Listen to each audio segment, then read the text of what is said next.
வணக்கம் நண்பர்களே, நமது சேனலுக்கு உங்களை அன்போடு வரவேற்கிறேன். இன்றைய அரசியல் களத்தில் தமிழகமே உற்று நோக்கி கொண்டிருக்கும் ஒரு மிக முக்கியமான ஆழமான அரசியல் நிகழ்வை பற்றி தான் நாம் விரிவாக பேசப் போகிறோம்.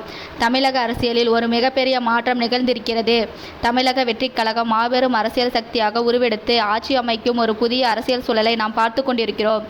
இந்த புதிய அரசாங்கம் அமைய பல்வேறு கட்சிகள் தங்கள் ஆதரவை அளித்துள்ளனர். அதில் மிக முக்கியமானவர்கள் இடதுசாரிகள் என்று அழைக்கப்படும் கம்யூனிஸ்ட் கட்சிகள். ஆனால் இங்கேதான் ஒரு மிகப்பெரிய கேள்வி அனைவரின் மனதிலும் இருந்தது. ஆட்சிக்கு ஆதரவு கொடுத்த மார்க்சிஸ்ட் கம்யூனிஸ்ட் கட்சியும் சரி, இந்திய கம்யூனிஸ்ட் கட்சியும் சரி, ஏன் அமைச்சரவையில் இடம்பெறவில்லை?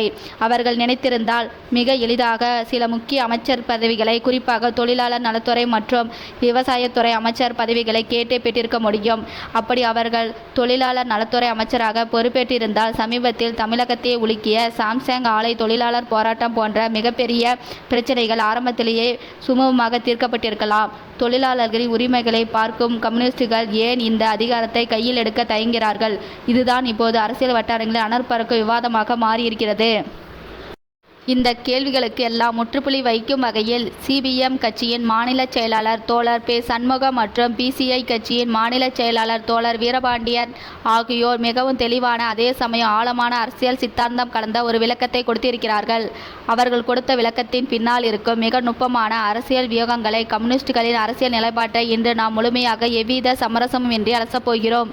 முதலில் மார்க்சிஸ்ட் கம்யூனிஸ்ட் கட்சியின் மாநில செயலாளர் பெ. சண்முகம் அவர்களின் விளக்கத்தை எடுத்துக்கொள்வோம். பலரும் நினைப்பது என்னவென்றால், கம்யூனிஸ்டுகள் என்றாலே அவர்கள் எப்போதும் போராட்ட களத்தில் தான் இருப்பார்கள், அவர்களுக்கு ஆட்சி அதிகாரத்தின் மீது ஆசை இல்லை, அவர்கள் பதவிக்கு வரமாட்டார்கள் என்பதுதான். ஆனால் அது முற்றிலும் தவறான ஒரு பார்வை என்பதை சண்முகம் அவர்களின் வார்த்தைகள் தெரிவிக்கின்றனர்.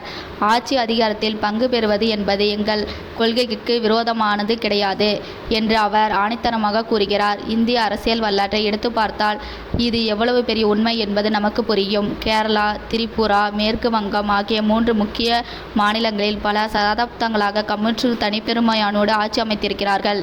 இன்று கேரளாவில் அவர்கள் ஆட்சிதான் நடந்து கொண்டிருக்கிறது. எனவே ஆட்சி நடத்துவதோ அதிகாரத்தில் அமர்வதே அவர்களுக்கு புதிதல்ல. ஆனால் ஒரு கூட்டணி ஆட்சியில் அல்லது இன்னொரு கட்சியின் தலைமையிலான கட்சியில் சிறுபான்மை பலத்தோடு அமைச்சரவையில் பங்கேற்பது என்பது முற்றிலும் வேறான ஒரு அரசியல் சவால். ஒரு ஜனநாயக அரசியல் அமைச்சரவை என்பது கூட்டு பொறுப்பு, அல்லது ஆங்கிலத்தில் சொல்ல வேண்டும் என்றால் கலெக்டிவ் ரெஸ்பான்சிபிலிட்டி. முதலமைச்சர் தலைமையில் அமைச்சரவை கூடி ஒரு முடிவு எடுத்து விட்டால் அந்த முடிவில் தனிப்பட்ட முறையில் உங்களுக்கு உடன்பாடு இருக்கிறதா இல்லையா, ஒரு அமைச்சராக நீங்கள் அந்த முடிவுக்கு கட்டுப்படுத்தான் ஆக வேண்டும். இதுதான் அமைச்சரவை தர்மம். இதைதான் பெ. சண்முகம் மிக நுட்பமாக சுட்டிக்காட்டுகிறார். ஒருவேளை எதிர்காலத்தில் தமிழக வெற்றிக் கழகம் தலைமையிலான அரசு அந்நிய முதலீடுகளை ஈர்ப்பதற்காகவோ அல்லது பெருநிறுவனங்களின் அழுத்தத்திற்காகவோ தொழிலாளர்களுக்காகவோ அல்லது விவசாயிகளுக்காகவோ எதிராக ஒரு சில கொள்கை முடிவுகளை எடுக்க நேரிடலாம். அந்த நேரத்தில் தொழிலாளர் நலனுக்காக, விவசாயிகளின் உரிமைகளுக்காகவும் தங்களது வாழ்நாளையே அர்ப்பணித்த கம்யூனிஸ்ட் கட்சி சேர்ந்த ஒரு சட்டமன்ற உறுப்பினர் அந்த அமைச்சரவையில் இருந்தால் நிலைமை என்னாகும் என்று சற்று கற்பனை செய்து பாருங்கள். ஒரு அமைச்சராக இருந்து கொண்டு அரசியலுக்கு எதிராக போராட முடியாது, அரசின் கொள்கைகளை பொதுவெளிகளில் விமர்சிக்கவும் முடியாது. அப்படி விமர்சிப்பது அமைச்சரவை இரகசிய காப்பு பிரமாணத்திற்கு எதிரானது. இதனால் தான் சண்முகம் அவர்கள் கூறுகிறார், எங்களிடம் அதிக எண்ணிக்கையிலான சட்டமன்ற உறுப்பினர்கள் இருந்தால் அதற்கேற்ப அமைச்சரவையிலும் எங்களுக்கு அதிக இடங்கள் கிடைக்கும். அப்படி அதிக இடங்கள் கிடைக்கும் போது அரசு எடுக்கும் முடிவுகளில் எங்களால் மிகப்பெரிய தாக்கத்தையும் செல்வாக்கையும் செலுத்த முடியும். ஆனால் வெறும் 2 எம்எல்ஏக்களை மட்டும் வைத்துக்கொண்டு அதில் ஒருவரை அமைச்சராக்கிவிட்டு நாங்கள் உள்ளே சென்றால் எங்களால் அங்கே எங்கள் கருத்துக்களை மட்டும் பதிவு செய்யலாமே தவிர அதை மீறி முடிவுகள் எடுக்கப்பட்டால் எங்களால் அதை வெளியே வந்து மக்களிடம் பேசக்கூட முடியாது என்று மிகவும் யதார்த்தமான ஒரு அரசியல் சூழலை அவர் விளக்குகிறார். இது வெறும் அரசியல் கணக்கு மட்டுமல்ல, இது ஒரு கட்சியின் நம்பகத்தன்மை வாய்ந்த பிரச்சனையாகும். தொழிலாளர் வர்க்கத்தின் பிரதிநிதிகளாக தங்களை அடையாளப்படுத்திக் கொள்ளும் இடதுசாரிகள் தொழிலாளர் விரோத சட்டங்களுக்கு அமைச்சரவையில் அமர்ந்து கொண்டு மௌனமாக தலையாட்ட முடியாது. அப்படி தலையாட்டினால் அது அவர்கள் இத்தனை காலம் கட்டி எழுப்பிய சித்தாந்தத்தையே குழி தோண்டி புதைப்பதற்கு சமமாகிவிடும். அதனால் தான் அதிகாரத்தில் ஒட்டிக்கொள்வதை விட வெளியே இருந்து ஆதரவு அளிப்பதன் மூலம் தங்களது சுதந்திரமான குரலை பாதுகாத்து கொள்ள மார்க்சிஸ்ட் கம்யூனிஸ்ட் கட்சி முடிவு செய்துவிட்டது. இது ஒரு கொள்கை சார்ந்த வீரம் என்று கூட சொல்லலாம். அடுத்து இந்திய கம்யூனிஸ்ட் கட்சியின் சிபிஐ மாநில செயலாளர் வீரபாண்டியன் அவர்களின் விளக்கத்தை பார்ப்போம்.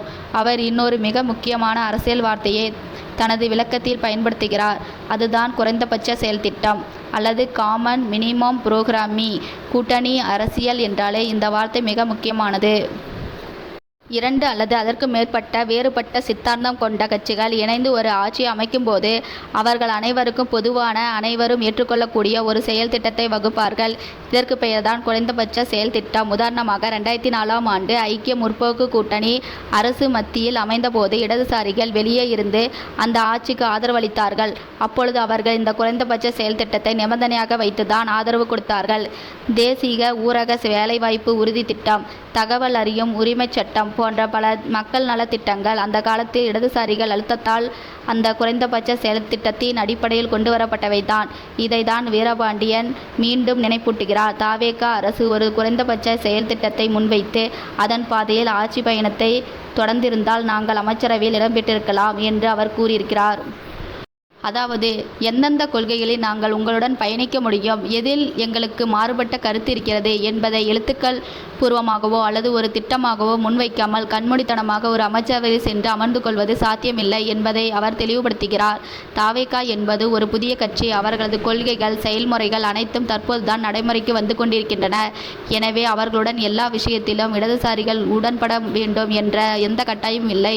அதை கம்யூனிஸ்டுகள் எதிர்பார்க்கவும் இல்லை. அதே நேரத்தில் அமைச்சரவையில் இல்லை என்பதற்காக நாங்கள் அரசை கடந்து செல்கிறோம் என்றோ அல்லது வெளியே நின்று கண்டு அரசியல் மீது கல் எறிகிறோம் என்றோ அர்த்தம் கிடையாது என்று வீரபாண்டியன் மிக முதிர்ச்சியான ஒரு அரசியல் பார்வையை முன்வைக்கிறார். தமிழக அரசியல் சூழலில் பெருமளவில் மாறியிருக்கிறது. இந்த மாற்றத்தை நாங்கள் ஏற்கிறோம். ஜனநாயகத்திற்காக இதை அங்கீகரிக்கிறோம் என்று அவர் கூறும்போது புதிய எழுச்சியை இடதுசாரிகள் எவ்வளவு நேர்மையாக பார்க்கிறார்கள் என்பது நமக்கு புரிகிறது. தமிழகம் எப்போது ஒரு முற்போக்கான சமூக நீதி மற்றும் இடதுசாரி சிந்தனைகளுக்கு முக்கியத்துவம் கொடுக்கும் மாநிலமாகும். நாடு முழுவதுமே வலதுசாரி அரசியல் மேலோங்கி இருக்கும் இந்த காலகட்டத்தில் தமிழகம் போன்ற ஒரு மாநிலம் தொடர்ந்து இடதுசாரி சிந்தனைகளோடு மக்கள் நலன் சார்ந்து பயணிக்க வேண்டும் என்பதே கம்யூனிஸ்டுகளின் எதிர்பார்ப்பு. நாடு எதிர்பார்க்கிற மாறுதல் வர வேண்டும். அந்த மாறுதல் இடது பக்கம் திரும்புகிறது என்றால் அப்பொழுது உங்கள் ஆதரவோடு நாங்கள் நிச்சயமாக அமைச்சரவையில் இடம்பெறுவோம் என்று வீரபாண்டியன் முடித்து இருக்கிறார். இந்த இரண்டு தலைவர்களின் விளக்கத்தை ஆழமாக பகுப்பாய்வு செய்து பார்த்தால் தமிழக அரசியல் களத்தில் ஒரு புதிய கூட்டணி தர்மம் உருவாவதை நாம் கண்கூடாக பார்க்க முடிகிறது. இது ஒரு ஆரோக்கியமான ஜனநாயகத்தின் வெளிப்பாடு. பொதுவாக ஒரு கட்சி ஆதரவு அளிக்கும் என்றால் அதற்கு பிரதிபலனாக எத்தனை அமைச்சர் பதவிகள் கிடைக்கும், எந்தெந்த லாபகரமான துறைகள் கிடைக்கும் என்று பேரங்கள் நடப்பதை நாம் பல சதாப்தங்களாக பார்த்து சலித்து விட்டோம். ஆனால் இங்கே இரண்டு கட்சிகள் தங்களுக்கான அமைச்சர் பதவிக்கான வாய்ப்பு இருந்தும் தங்களது கொள்கைக்காகவும் தங்கள் பிரதித்துவத்துக்காகவும் உழைக்கும் மக்களுக்காக அந்த பதவியை வேண்டாம் என்று ஒதுக்கி வைத்துவிட்டு கொள்கை ரீதியான ஆதரவை மட்டும் தர முன்வந்திருப்பது இந்திய அரசியலின் மிக சிறந்த முன்னுதாரணமாகும். எனவே ஆட்சியில் இருந்து கொண்டு உள்ளடி வேலைகளை செய்வதையோ அல்லது தர்ம சங்கடமான நிலைக்கு ஆளாவதையோ தவிர்ப்பதற்காக வெளியே இருந்து கொண்டு ஒரு ஆக்கப்பூர்வமான எதிர்க்கட்சியாகவோ அல்லது அரசை நல்வழிப்படுத்தும் ஒரு வழிகாட்டியாகவோ செயல்பட இடதுசாரிகள் விரும்புகிறார்கள்.